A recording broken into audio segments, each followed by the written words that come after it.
મિત્રો, ઈરાને અમેરિકાનું સૌથી આધુનિક ફાઇટર જેટ હવામાં જ તોડી પાડ્યાનો મોટો દાવો કર્યો છે. આ ખબર બહાર આવતા જ આખા મિડલ ઇસ્ટમાં ભારે તણાવ વ્યાપી ગઈ છે.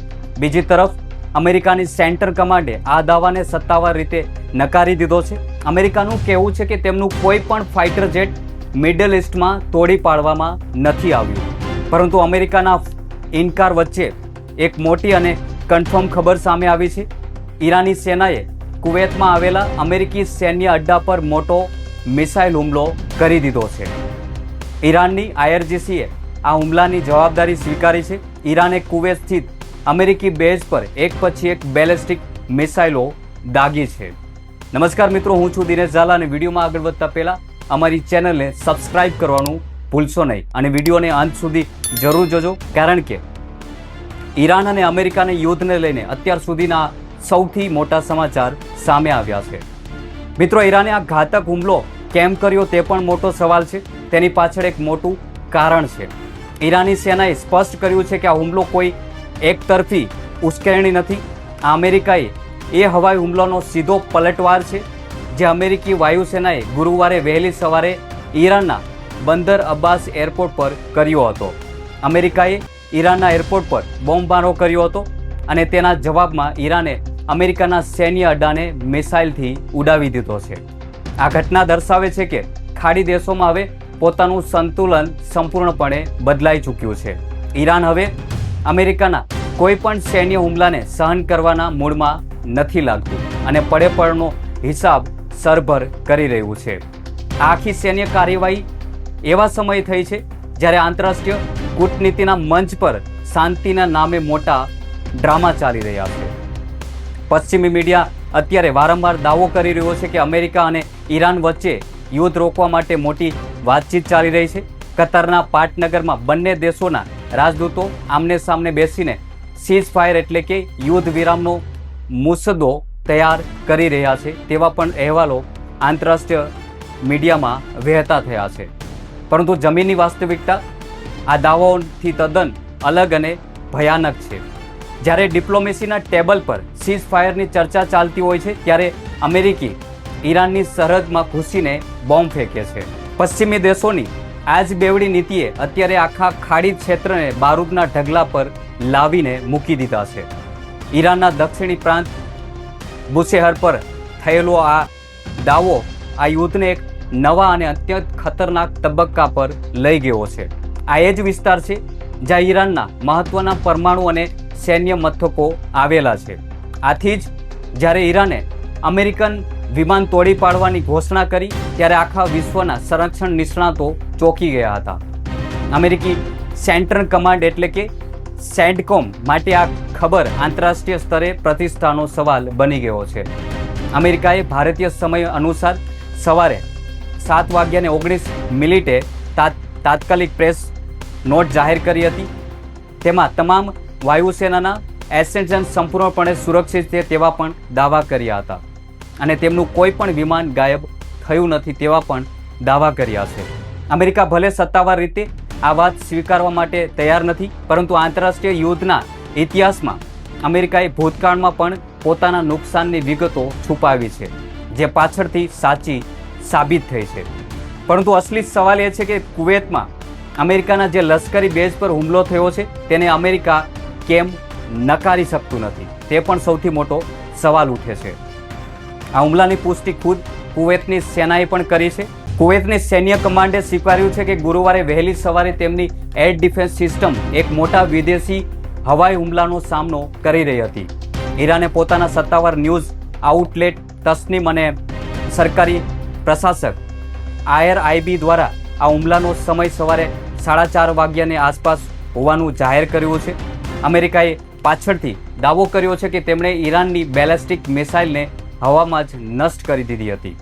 પરંતુ આ દાવા પાછળનું અસલી સત્ય એ છે કે ઈરાને અમેરિકાની ધરતીની બહાર રહેલા તેમના સૌથી સુરક્ષિત ગણાતા સૈન્ય અડ્ડાને સીધું નિશાન બનાવીને પોતાની તાકાતનો પરચો બતાવી દીધો છે.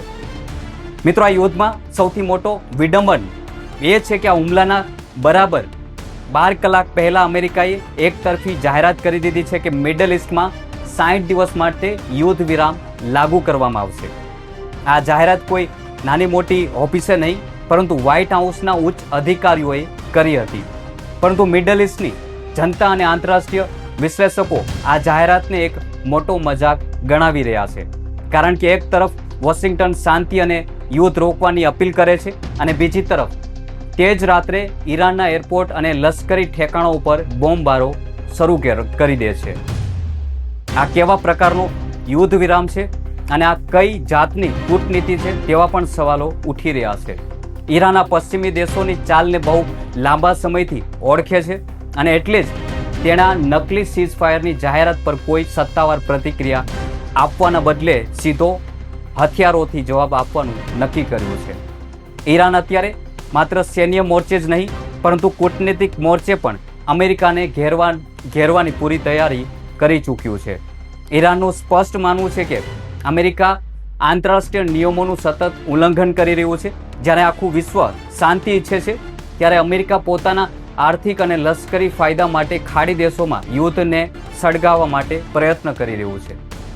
બંદર અબ્બાસ એરપોર્ટ પર થયેલો હુમલો એ વાત સાબિત કરે છે કે અમેરિકા શાંતિ વાર્તાના નામે માત્ર સમય પસાર કરી રહ્યું હતું જેથી તે પોતાની સેનાને ફરીથી ગોઠવી શકે. પરંતુ ઈરાની સેનાએ આ વખતે અમેરિકાને એ ભૂલ સુધારવાનો મોકો આપ્યો નથી. કુવૈત બેઝ પર થયેલા મિસાઇલ એટેક એ વ્હાઇટ હાઉસ માટે એક આકરો સંદેશ છે કે જો તમે ઈરાનની સરહદ પર એક પણ ગોળો ફેંકશો તો તેનો વળતો પ્રહાર સીધો તમારી સેનાના વડા મથક પર થઈ જશે. મિત્રો, વોશિંગ્ટનની આ દાદાગીરી અને ધમકીથી રાજનીતિ સામે હવે ખુદ અમેરિકાના જૂના સાથી દેશો પણ તેનાથી દૂર થઈ રહ્યા છે તેવા પણ સમાચાર આંતરરાષ્ટ્રીય મીડિયામાં સામે આવ્યા છે. અમેરિકી રાષ્ટ્રપતિએ ઓમાનને જે ખુલ્લી લશ્કરી ધમકી આપી છે તેની આંતરરાષ્ટ્રીય સ્તરે બહુ મોટી નકારાત્મક અસર પડી છે. જર્મનીના નેતા ઇમરાનના રાજદૂતે પશ્ચિમી દેશોની આ નીતિ પર તીખો પ્રહાર કર્યો છે.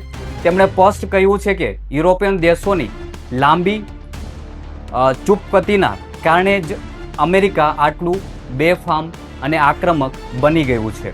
પરંતુ આ વૈશ્વિક તણાવનું પરિણામ હવે અમેરિકા માટે નુકસાનદાયક સાબિત થઈ રહ્યું છે.